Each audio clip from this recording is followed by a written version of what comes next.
I feel like he gonna tell on everything. Mm-hmm. That was the part that wasn't even in the indictment. The stuff that they're saying that he's talking about is not in the indictment, so he's offering that along with everything else, and then they added those new people to the indictment. You know.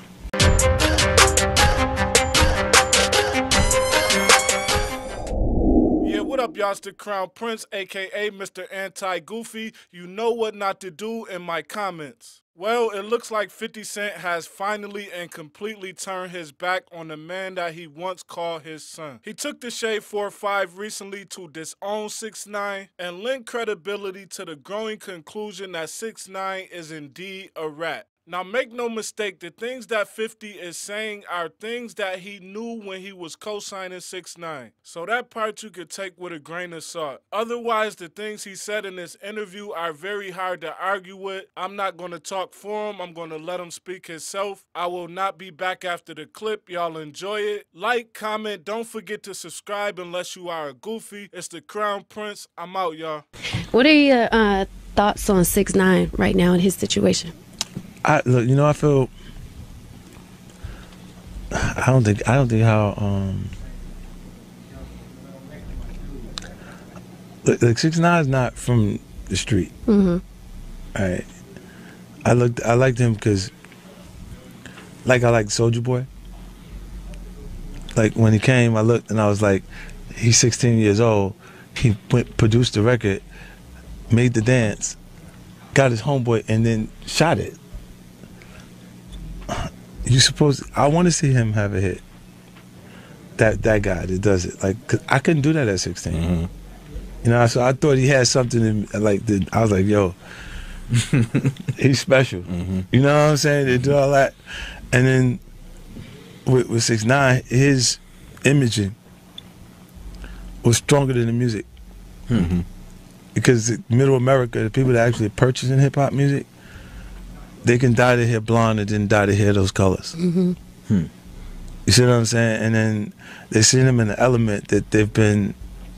Hip hop allows you to be on a safari and get close enough to the animals without being in danger.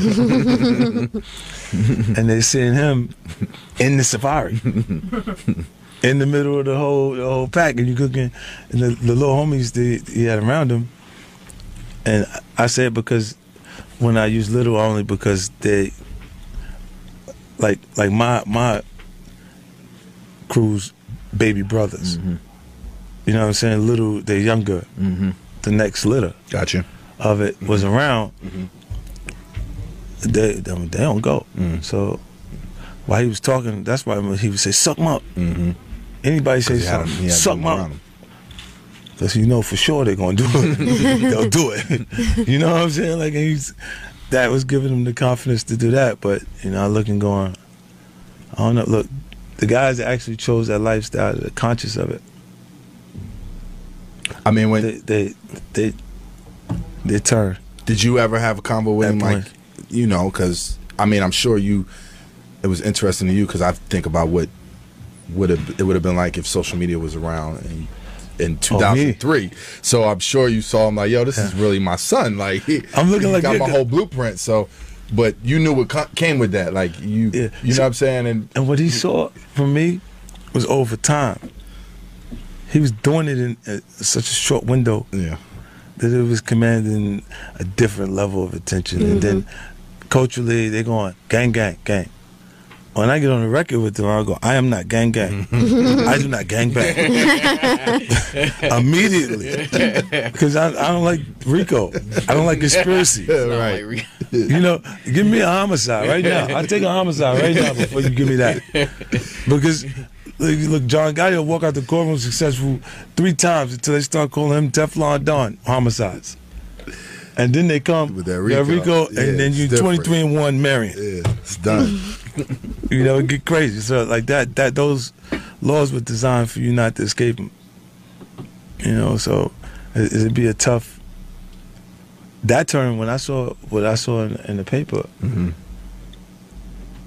I feel like he's gonna tell on everything. That was a part that wasn't even in the indictment.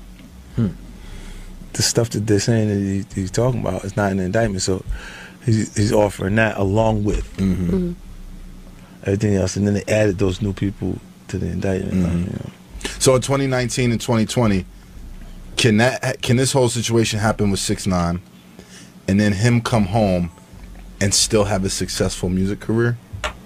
Because we're in a different day and age. So I'm just curious. It is different. What do you think? Look, I think if he can make music and people can hear it, but the original core and bass that he tapped into won't rock. Even though that original core bass, the fans, they didn't really care if he really came from that. Right. But everybody... No, it was entertaining. Look, they didn't look at it and say he wasn't built for that. He would say, "Did you let the little rainbow kid say that to you?" Right. And you're not gonna do nothing. Like he's saying that to you. Like that's what the humor. Like he had a personality and character that it's interesting to watch.